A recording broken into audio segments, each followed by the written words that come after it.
This is gonna be a series of new vids because we have to cover so much episodes.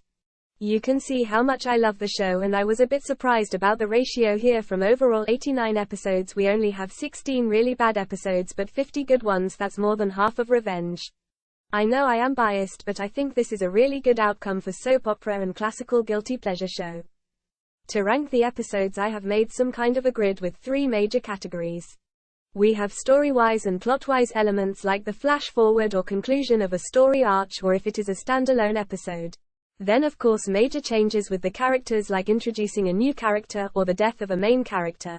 And because it is an American TV show, we have breakups and hookups. Finally, since Revenge is a guilty pleasure show and in the best way a soap opera, I made some kind of a soapy meter with 3 categories. Is there a big event, which means our main characters have an excuse to dress up? Is at least one soap opera cliché involved in the plot, or do we have a shocking plot twist? First I will talk about the episode in general, the good and the bad stuff, and at the end it gets a ranking. So, with no further ado, I get to my personal ranking. We are starting with the top 50 and my least favorite 2 episode of the good ones. After the Great Wedding and the resolution of the flash-forward episode with the mystery who shot Emily, the 2 episodes Homecoming and Endurance had to disappoint us quite a bit. So before we get to the good stuff, let's get the bad stuff out of the way. I must admit I am torn with these 2 episodes.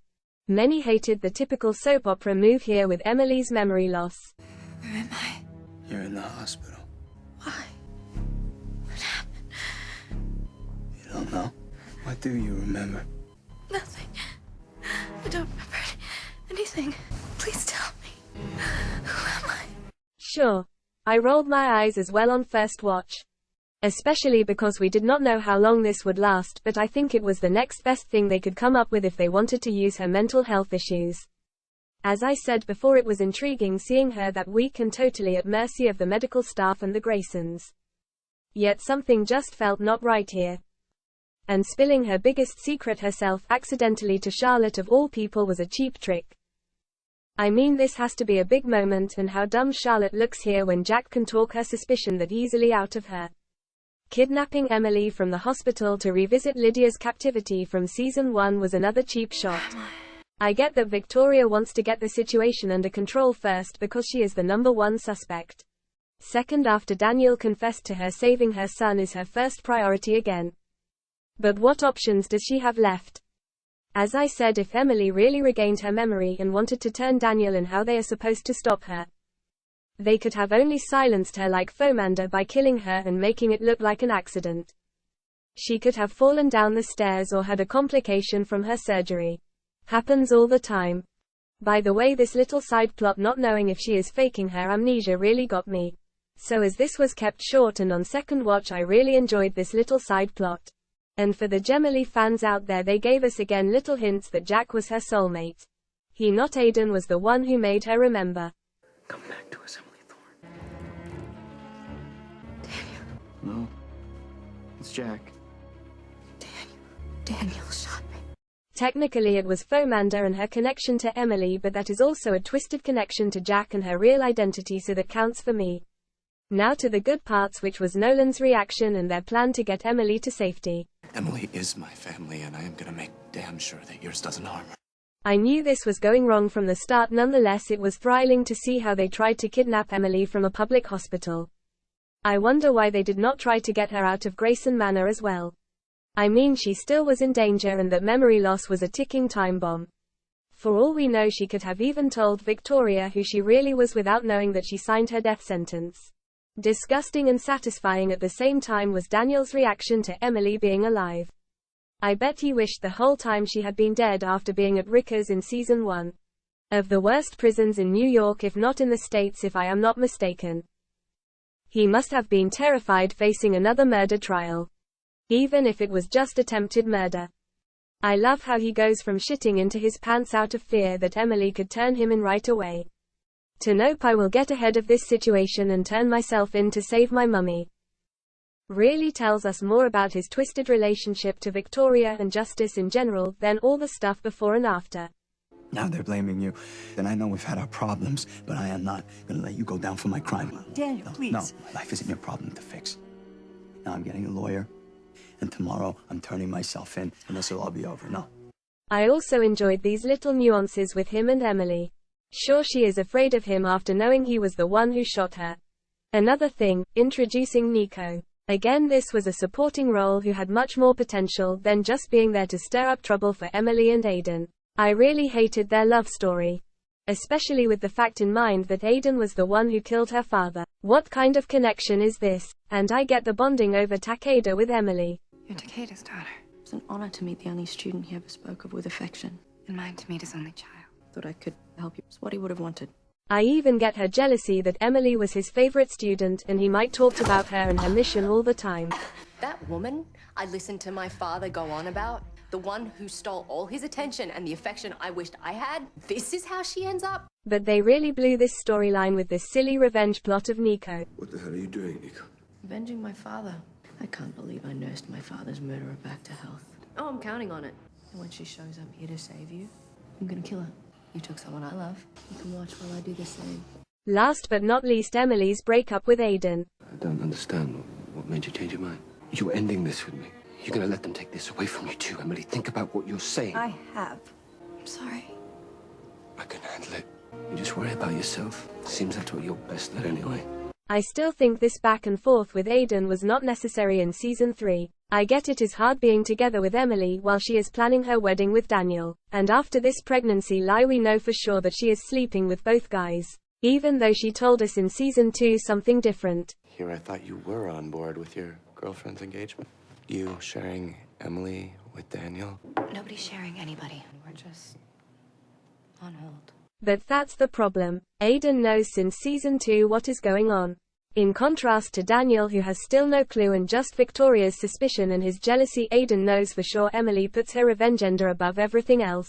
She said it herself when they broke up the first time at the end of season 2. It's time. For you, baby. And I can't just walk away, not now. Maybe not ever. Certainly not for me. So I do not see what the problem is here. Like Aiden, I had many questions and her blackouts do not explain everything. So as much as I like this trope of will they get back together or not, here with Aiden and Emily it was just annoying. Like the delay with Emily and Jack getting finally together in the last season. I mean, especially after Aiden's death, she must have thought about how much they wasted fighting in this last year. Anyway, now to the first ranking score for these least 2 good episodes. So story-wise, these 2 episodes get no red Sharpie. We have no flash forward and no conclusion of a bigger storyline. 1 red Sharpie for the soapy element of Emily's memory loss. 1 red Sharpie for her breakup with Aiden and the introducing of a new character, Nico, Takeda's daughter. So this episode gets 3 red Sharpies. 3 Sharpies is not bad, but most of the episodes get 3 Sharpies. Not surprisingly, more than 10 get a high score within the soapy meter. And only 3 to 4 get a high score with plot and character developments. Those are the ones who really stood out. But we get to that at the end of this video series, when I show you the winner episodes. The justice scandal around Tyler's death felt always some kind of a different show. Yes, I still like how they managed to put together all those soapy cliches without getting too juicy here. But still, this feels just too much for me.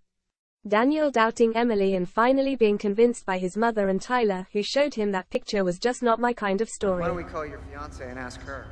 I did, after all, find it underneath her living room floorboards. She's been playing you, brother. Especially since after the scandal with Tyler's murder, Emily should be the one having doubts. But let's begin with the aftermath of Tyler's murder. The episode's scandal and doubt deal with the direct consequences of the murder investigation, with Daniel as the prime suspect. The justice drama and increasing tension between all members of the Grayson family was one of my favorite storylines from the whole show. Not only Daniel's and Emily's relationship is tested during these months. But you don't have to worry, I'm always going to be here by your side. So is your family. It is also the relationship between Charlotte and her mother and the love-hate relationship of Conrad and Victoria. It was interesting to see that Emily did not even had to try bring David Clarke and the conspiracy on the table. Conrad himself shows some kind of remorse, I think. I didn't want our history clouding the room. I made a terrible, terrible mistake. No matter how much we try to escape our past, we seem destined to repeat it. I do not know for sure, but this flashback still confuses me. Since we only see Conrad that vulnerable and self-reflecting 2 times. In this episode, when he thinks about his deeds in the past and believes it is some kind of karma that his son is locked up in prison for his father's sins. And again when Conrad believes he is deadly ill at the beginning of season 3. I don't know what I deserve. About Lee Moran, this was an interesting side plot. I like that they show us how the Graysons work here. Cause in fact Conrad and Victoria react in the same way when their family is threatened.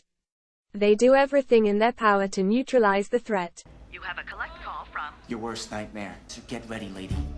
Because if I'm going down, I'm taking you down with me. straight to hell where you belong. You threaten me and my children again, and I will go straight to the police. Lee Moran is right in the center of it and the first deadly casualty of Emily's war with the Graysons. I really love the arch they have built here with these 2 episodes. First, Lee is some kind of surrogate for Frank. And when he becomes a threat for the Graysons' reputation, he is the first who has to pay the price for crossing this family. So let me get this straight. You paid a thug to have our son beaten up in prison and then what, strong-arm a juror when this guy could have been the very reason Daniel's even on trial in the first place? Warrant has been notified. CSI on the way. Brooks, thanks for coming down. What's happening out there? They're saying someone hanged himself. And confessed to killing Tyler in a suicide note. What? Still want to change your plea? Yet the actual murder trial episode worked surprisingly good for the show. I think keeping it down for only a couple of episodes and giving every episode another focus worked quite well. Cause we had only the episode Justice who really dealt with Daniel's trial and scenes in court. So, they avoided the mistake going full in with justice drama here. Still, in regard of what's to come in the other seasons, not that much thrilling anymore. However, I love that they dealt with how Daniel being imprisoned affects Emily and the Graysons. Especially regarding Emily's and Daniel's relationship and Victoria using Daniel's doubts on Emily to her advantage. But let's begin with Daniel having to go to Rikers. I must admit I enjoyed that they played around with all the typical storylines we had in mind. Like hiring fancy lawyers and getting him out of jail in no time. No, instead the Grayson family name and his status as an offspring of a very wealthy and powerful family has only disadvantages for Daniel here. There is a perception in this part of the world that power and money exert undue influence. In my courtroom, justice has no price tag. And taken into consideration the Grayson family's unlimited resources, as well as private planes, I hereby deny bail for Daniel Grayson and order him to be remanded to the maximum security correctional facility on Rikers Island. I cannot imagine what this devastating truth is doing with how he sees his future.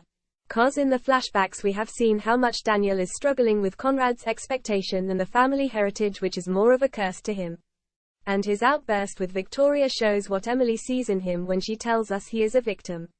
Cause Daniel has still a sense of dignity and justice even though Conrad and Victoria try hard to teach this out of him. It almost looks as if he is trying to sacrifice his own life in some kind of bargain with karma for the deeds of his parents. I kind of like that.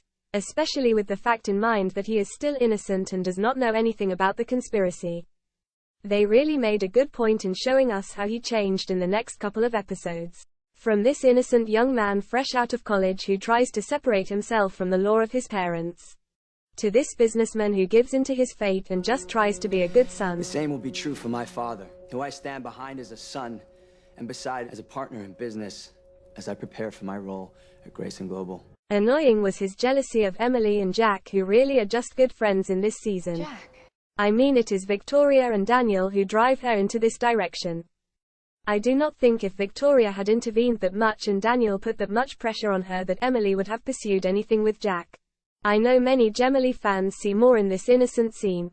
But for me these two are just friends who comfort each other. Jack has lost Amanda again and needs a friend who understands his loss.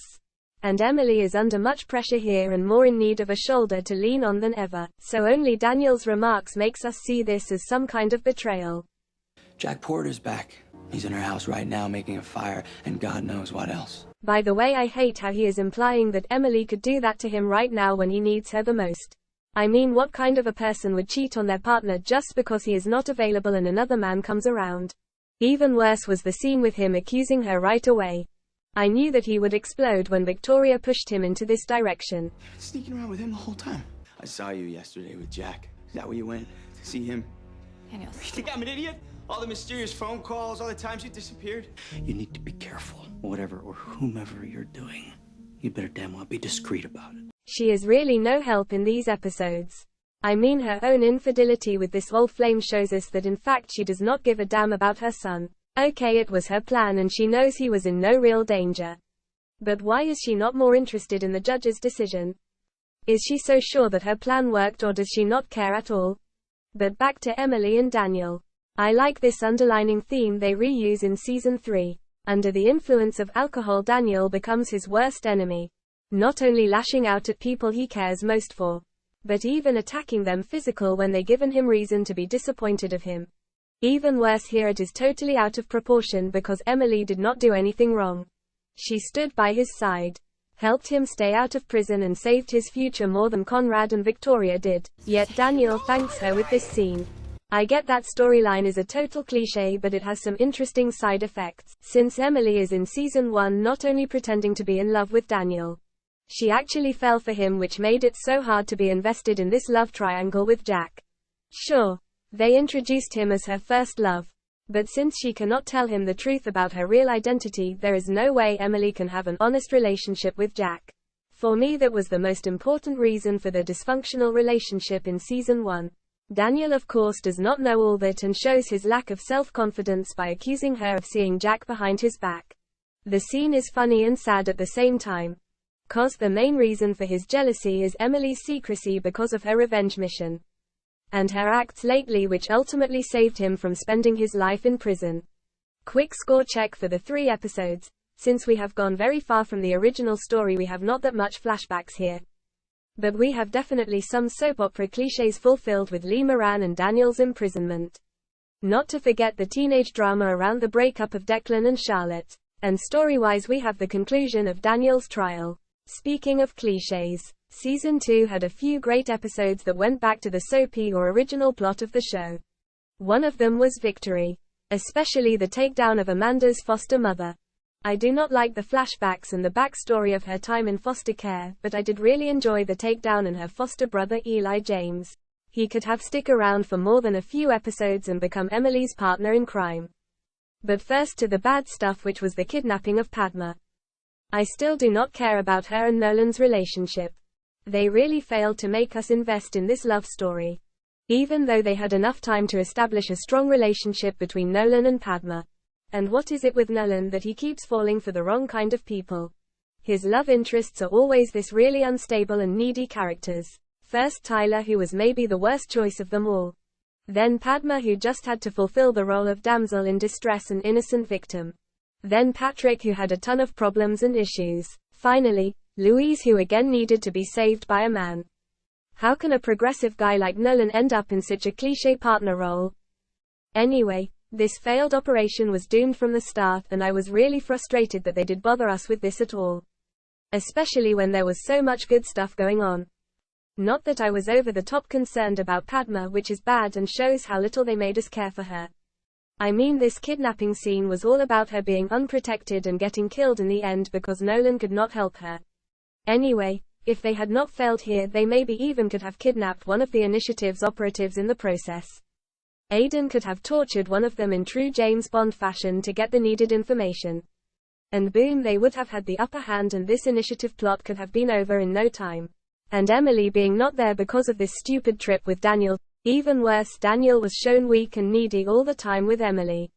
I mean, how could Emily and the audience have respect for that man? By the way, I like this little thing here Joshua Bowman does. He holds his glass as if the drink gives him safety. He only lets it go for Emily's hand and then puts it right back like a true alcoholic. So, let's move on to the good stuff, which was the press conference and Collins Penny's performance. He really owed this scene. Withholding food and water from us, keeping us locked in a metal coal bin for hours or even days at a time.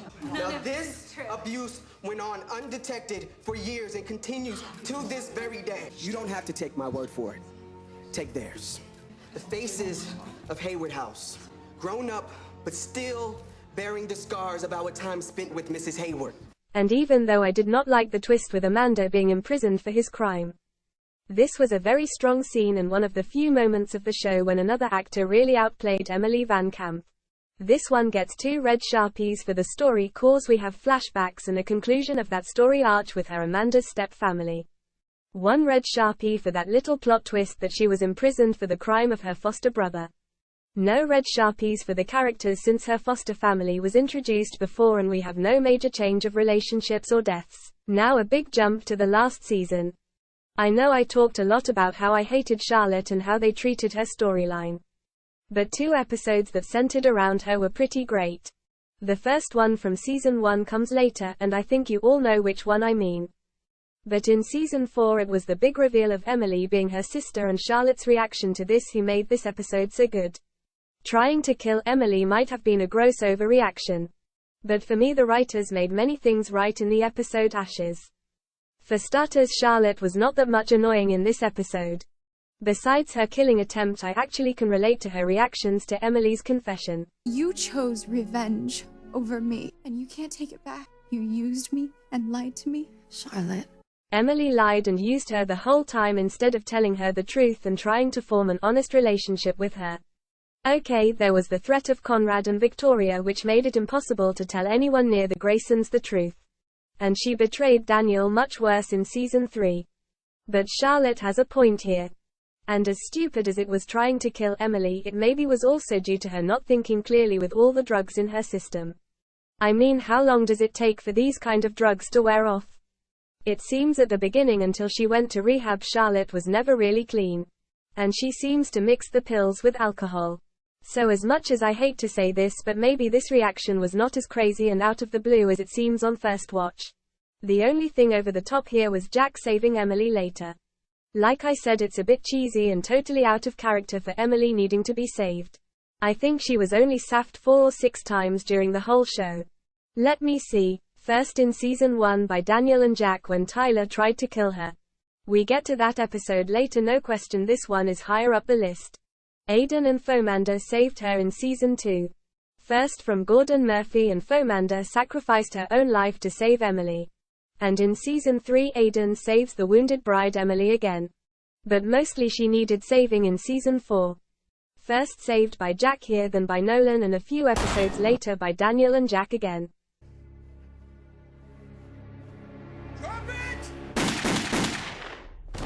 In the finale by her dad David to make it full circle.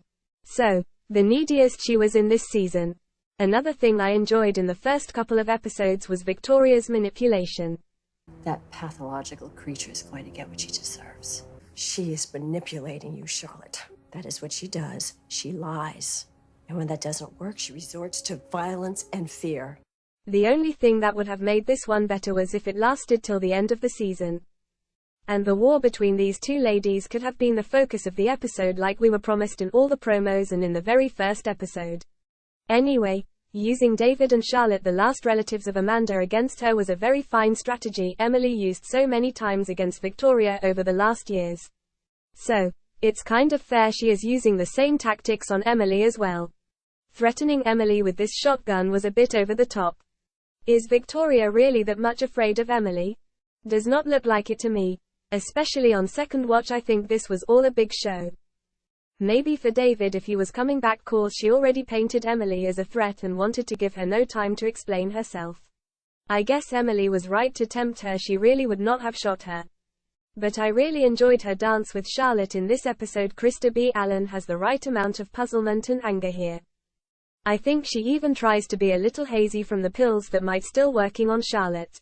Anyway, I like that she is finally questioning not only Emily's but her mother's actions. So, I really love this episode. The only downer, like in all episodes before Emily reveals herself to her father. Emily again is missing out on David only a few minutes. Really annoying that Victoria and Charlotte of all people get to meet David first. But it was clever using this tension that was built up here. It made their first meeting a couple episodes later more intense. Now to the ranking. Since Emily is telling Charlotte the truth here, which can be seen as a major plot twist, yet no flashbacks or flash forward.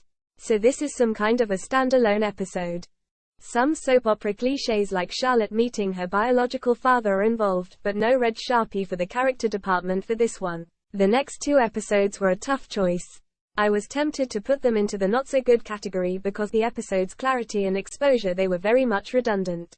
But since I like this mix of reality and fiction and to play with the media, I put them on the positive list. Mainly because I like that scenes so much and I use them very often in my music videos. Emily telling the world she is Amanda Clarke felt very much dull and unnecessary. And for the record, I did not give a damn about her problem with Margot and Victoria, who blackmailed Emily to tell the truth about Daniel's death.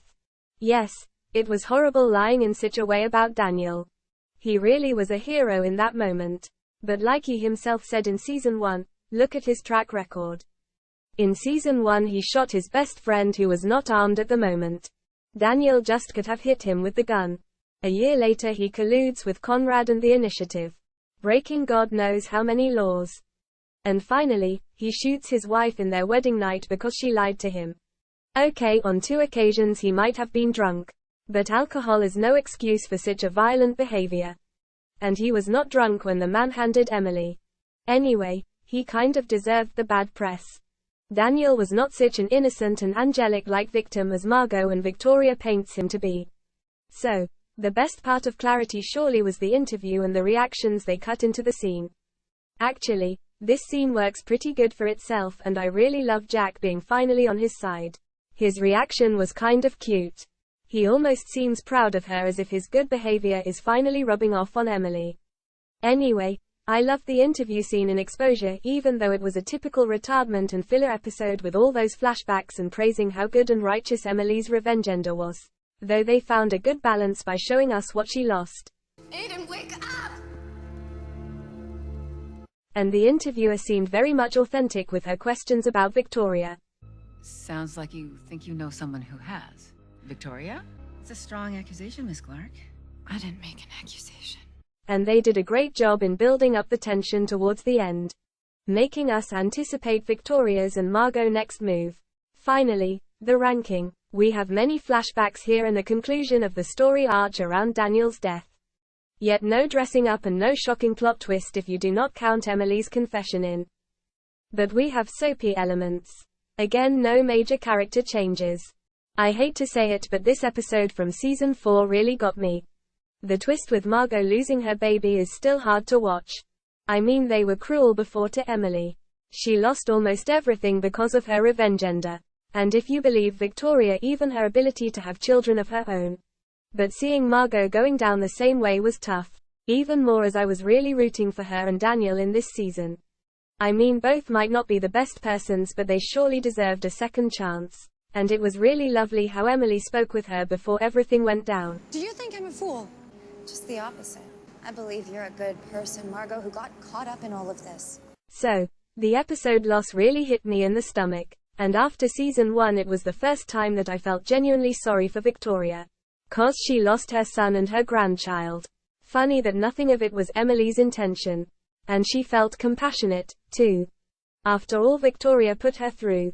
I mean, she killed her fiancé and was responsible for her childhood being literally hell. And even though I did not like Jack and Margot as a pair in season 3, I enjoyed his attempts to get her back on track. I think he sees the same as Emily here. That Margot is going down the same and wrong way as her with her vendetta against the Graysons. She may not be ready to acknowledge it, but the cost was just too high. And Emily wanted to spare Margot this knowledge. So quick ranking check. We have the conclusion of the story arc with Margot revengender.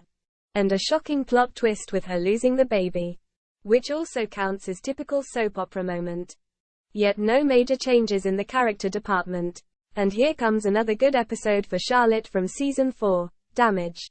Even though it was only a side plot, I enjoyed her downfall, and calling Emily for help really made me believe there was still hope for this sisterhood. Where is he? Why didn't you call the police? I was going to. I was dialing them. But I called you as a last resort, but... Can't imagine what it's like, being you. I mean, I know this was all my fault, but it was just a mistake. I'm not a cold-blooded killer. I've never killed anyone, Charlotte. You know, for a while now, I've given you the benefit of the doubt. Because your parents did you no favors by protecting you with lies. But you're too old for excuses, Charlotte. It's time you own your bad choices. That could easily have been you lying there. You only called me because you wanted someone to come and save you. But I can't do that. You've hit rock bottom. Only you can pull yourself out. Anyway, I like that they at least tried to give both Grayson siblings some kind of redemption and resolution. Though Daniel obviously got the better arc. Maybe due to his relationship with Emily Van Camp. Who knows? But seeing Charlotte confronting her mother and deciding to go to rehab again was a great solution for her troubled storyline in this season. Since a large part of me doing this has to do with me getting away from you and your lies. You're doing this to hurt Emily. Charlotte, you know me. I thought I did, and then I found out you killed Aiden. I'm sick of being caught between you and Emily and your cycle of hate. I want out. Now to the main plot, which was David's interview and Emily's suspicion about him. Turns out the place leaks like a sieve when it rains. There was rust on the sink, on the walls, everywhere you would imagine after 10 years, except on the legs of his bed. I think my father went to great lengths to stage this place. And if he's lying about that, then he's lying about everything. The interview and Nolan's public humiliation were great. She never got the money, did she, Nolan? You lied to her, and you lied to me, and you stole her inheritance. I obtained her financial records. When she turned 18, she was to receive hundreds of millions of dollars. But instead, she only got 100,000. That's quite a discrepancy, don't you think? David, please. This is not the place. I trusted you. I left the responsibility of my daughter's future in your hands. She died without knowing that you'd betrayed her, that you betrayed me. And for that, I will never forgive you. As I said before, I like this theme that every one of her friends has to pay the price for Emily's lies. It really puts some pressure onto her. Your lies finally caught up to me.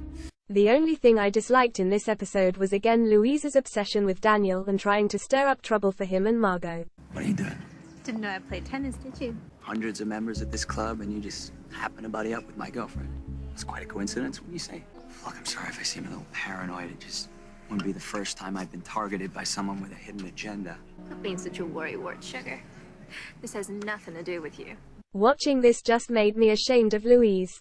Quick ranking. We have definitely soap opera elements and a plot twist with David believing Nolan stole the money from his daughter Amanda. And we have the conclusion of Charlotte's story with her going to rehab again. Yet no romance here.